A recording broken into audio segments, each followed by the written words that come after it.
What's up, guys? So you're gonna notice some quality changes as the video goes. We're gonna be going from a camera to a phone. It's just easier for me to record up close like this with the phone. So today we are going to be installing this PPE Thermal Bypass on my 8L90E transmission in my 2017 Silverado. And then I also wanted to show y'all real fast the other parts that I ordered along with this. So give me just a second. I'm gonna unpackage this and I'll show you what this week entails. All right, so for starters, we got TPMS sensors. Y'all should all know what those look like. I'm not even gonna bother opening that because they'll never even be seen once they're installed on the truck. And then right here, we have a little sneak peek on what's gonna come later this week. It should be here tomorrow. I ordered a airbag helper kit for the rear of my truck, not to squat my truck, just because I tow a lot. I don't necessarily want, I'm tired of having a tow and basically riding the bump stops in the rear. But bigger news, and this may not be this week, but it will be very shortly. Let's see here. Oh, send me a sticker. Nice. We have tubular upper control arms from KSP. They are cheaper, but I really just need that angle correction more than anything. I'm just sitting at terrible angles at the moment, and like on the ride back from Florida, it was just brutal on my truck. What is this? Oh, okay. That's pretty neat. I didn't even see that in the ad.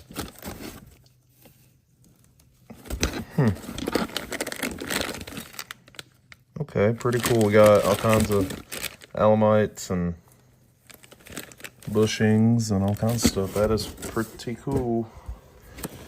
I haven't even opened this yet. I have to go back and look at what I ordered because if I'm not mistaken, that's a lower ball joint. I'm pretty positive, or maybe it comes with a spare upper. Not sure. Which, if it does, that's awesome. But this will be into this week, into next week before I get these installed. And the only reason I'm doing it is to help with angles. My stock uppers so far have been doing fine, but I keep seeing the horror stories online of the people that keep running those. But I just want to show you all this, and I'll get with y'all on the airbag kit this week. That for sure will be going in this week. I just gotta wait for the kit itself to get here. Right now I just have the airlines.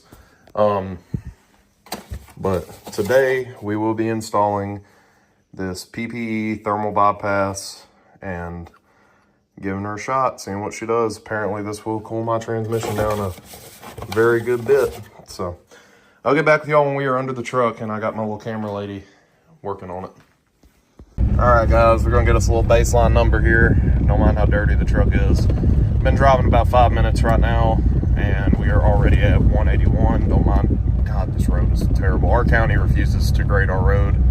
By the way, 181 right now. I haven't even hit the highway yet. This is just cruising along at 25 miles an hour down a fairly flat road.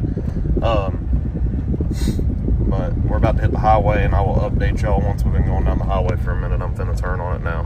All right, so we've been on the highway for a second, and we're already at 185. Now, normally the thing will get up to 187, and then it'll just kind of stagnate right there. I did recently, and I'm probably gonna release a video on the tires this week too, because I've done put 10,000 miles on them. But I did recently pull a trailer all the way to Panama City, Florida, Panama City Beach, and then pull back a Dodge Ram, 2 couches, and a bed behind this truck. Truck towed amazing. Tires did phenomenally well, like blew my mind that they were doing as well as they were. But the transmission got extremely hot a couple times during it. We were staying 185 to 195 on average. It never got over 200, but it did get all the way to 199 on 2 or 3 occasions. And if you've been on I-10 outside of Panama City, Florida, you know it's very hilly, and that's where it really was affecting it. Once we got back in the Delta of Arkansas and Mississippi, it did pretty good. that's your baseline number. I'd say on average it's 175 to 185 without a load and 185 to 195 with a load, depending on weight. And I will get back with y'all whenever we're ready to install it. Alright guys, so I'm just reading over the manual here for this PPE Thermal Bypass. When you first get the bypass, I initially thought that you should just go ahead and install and tighten the service plug. It says not to do it. I don't think it would hurt nothing, but it says not to do that until everything else is installed. All you need for this, so far that I know of, you might need more extension than this, but I got a 6-inch extension, 13mm socket, 10mm socket, and a 3/8 ratchet. Should be all you need. You may need a wobble, and at some point I may be getting a wrench, because from the videos I've seen, you may have to bend the transmission lines slightly to make them fit into the bottom of the bypass, but it apparently only affects certain models, so I'm going to wait and see where we're at on it. You also need a drain pan, and I would highly recommend carb cleaner or brake clean to get all the residual oil off. We're going to get under the truck and see where we end up. Alright, so starting out, let me get my drain pan down here. You shouldn't lose much fluid at all. Main reason I got a drain pan instead of just putting a little deal of oil dry down is because I want to see what my trans fluid looks like. So I've never seen it in this truck. So we're going to take a look here in just a second if I could ever get this ratchet to cooperate. So you're just going to break this loose. Shouldn't be much tension. It already broke loose. So just going to kind of loosen this up. Now I am going to leave it in a little bit, just so when I pull these lines loose, I have a little bit of control over where this goes. Okay, that's a little disheartening. We won't talk about it. New video coming soon, transmission service.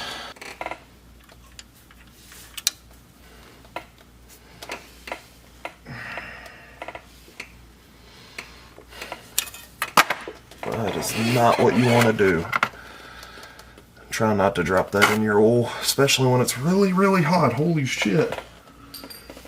I'm setting mine in dirt right now because I plan to come back and, before I install the new one, I'm going to clean that one up a little bit. So, unless you got carb cleaner or brake cleaner or something to use to clean up on that adapter, I wouldn't recommend setting it anywhere that ain't a clean surface, but we're in my carport currently. Because somebody wants a chicken coop, camera lady, and it is blocking the way into the shop, so I can't believe I just did that. I got transmission fluid all over my hands, so. Alright, so next we're going to break this loose.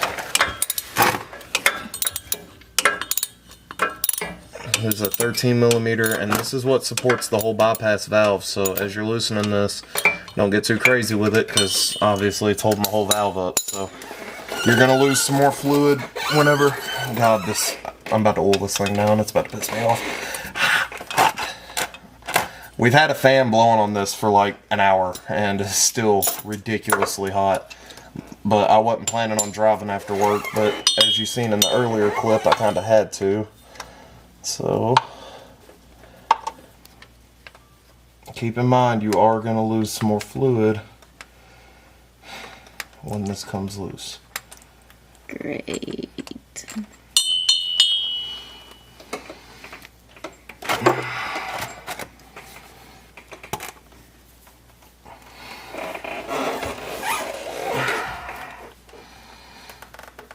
Get my rag ready because this transmission is still very hot. Can you see anything? Mm-mm.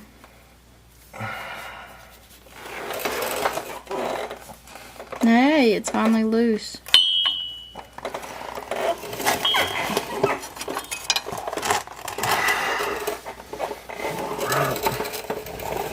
Hop out. Alright, so right now I'm just inspecting the O-rings on this, and to be quite frank with you, I might be running to a parts store. It does have some tears in the O-ring. I do not believe it will affect nothing, because they're on the very outer lip, not near where it seals off to the fitting itself, but it does kind of concern me a little bit. So, essentially, at this point right now, I just still got fluid in it. I'm personally going to look over this existing one in comparison to my new one, because I was told by the previous owner that the owner before him had a bypass installed. Now, I hope that isn't true, because I'm running higher temps, but looking at my fluid, it is possible. So I'm hoping I still see a change. I'm kind of worried about it a little bit now, but I do not, as far as I can tell, I do not know or have any way to know if this is a factory. Okay, yes it is. So the whole issue with the factory bypass, it's really hard to see, but if you look down in there, you able to see that on the camera? Let me get a light. All right, I don't know how much that helps, but if you look down in that hole, there's a spring, and it's super hard to see. Essentially, when your transmission hits a certain temperature, or let me rephrase that, when your transmission is below a certain temperature, it will recycle fluid straight out the transmission back into the transmission, because it's cool enough to rerun it, instead of it going through the cooler. All the PPE bypass does is it makes sure all your fluid goes through that cooler and keeps your transmission cooler. And I'm not a mechanic, but I really think, from what I've seen online, and I've known multiple people that have had these trucks, the number one thing that kills these transmissions is heat. Combined with, obviously, you got torque converter issues, and a lot of people state that AFM is partially to blame as well, because your converter goes in and out of lockup when it's shifting between certain modes when you have AFM still. Just some theories. I'm not a mechanic. You don't need to use me as your number one advice on this stuff. I'm not a mechanic. But even according to Google, are supposed to run at 190 to 210 degrees Fahrenheit, which is extremely high in my opinion. And I'm even okay with like 160, 170-ish would be okay. But like you saw earlier, mine runs around 180 to 190, and that just seems a little high to me. If I could get somewhere a little lower than 160, I'd be happy. Obviously, we live in a very, very hot place during the summer, so it's kind of hard to keep your transmission cool and your motor cool and all that. I do have a couple tears in my O-rings. It does concern me, a hair. We're going to see what it does, but if it's leaking, there's a good possibility I may have just decommissioned my truck for a few days. So we'll just have to see what happens. It's the best I can do, and we will go from there. So let's get back under this truck, see what we can get installed. Alright guys, so you're just going to take this. It's kind of difficult because, like, for me, I got dirt up above this valve that I'm worried if I tried to clean it, it would just make more of a mess. So you're just going to stab that back into the hole. Let me get a look here. Okay. And then you will take your bolt that secures the block. You're basically just doing everything in reverse at this point. But you're going to just install that, and I know the instructions say to start this and start your lines in. I'm going to go ahead and fully secure this, because in my opinion, I would rather this block be where it needs to be with no wiggle room, and then later we can worry about it as far as, you know, if we need to loosen it a little bit. I'd rather get it fully secured, and then we can decide if we want to loosen it. Alright guys, we're back on my iPhone. The camera's getting hot. Just being under this truck combined with the heat wave that we were in, it's not very helpful. Either way, so oh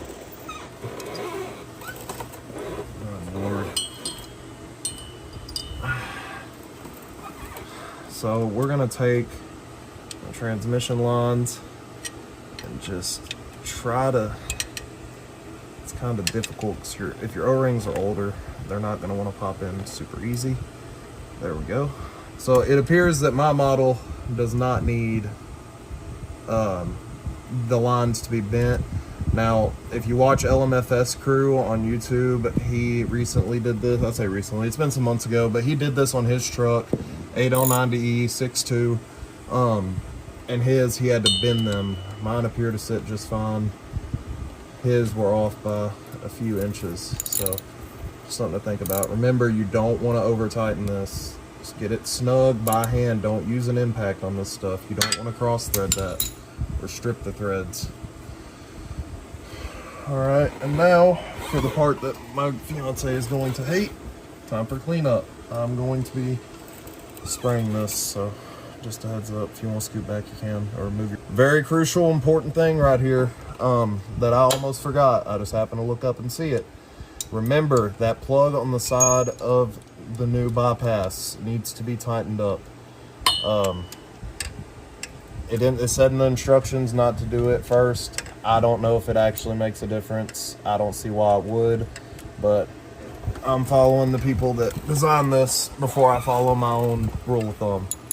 So you're just going to tighten it up, and it has an O-ring on it, so you just want to tighten it until that O-ring is fully seated, or until the bolt is just snug. You're not trying to be the strongest man on the planet when you're tightening this thing. See, like right there, I felt it catch. Just going to give it a little bit more of a turn, and that is good to go. Alright, now we're going to go fire this thing up and check for some leaks. Alright, we're going to check this thing for leaks.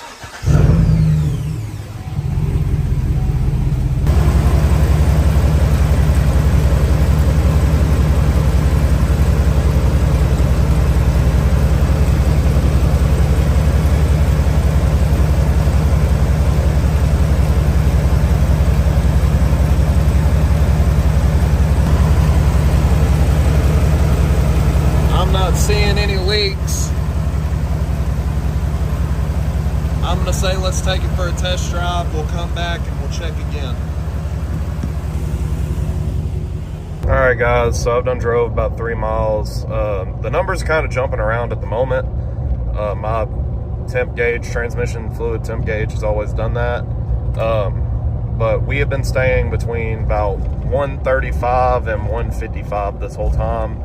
Since we hit the highway, it's been staying more towards the 145 to 150 range. Definitely lower than I've ever seen it. And keep in mind, it is a 100-degree day today. Very, very, very humid. Middle of an actual heat wave right now. Arkansas is in a heat wave. So I'm on the south side of the state. Heat index tomorrow is supposed to get us up to like 113, 114. Today we reached a little over 105. Right now we're at 101.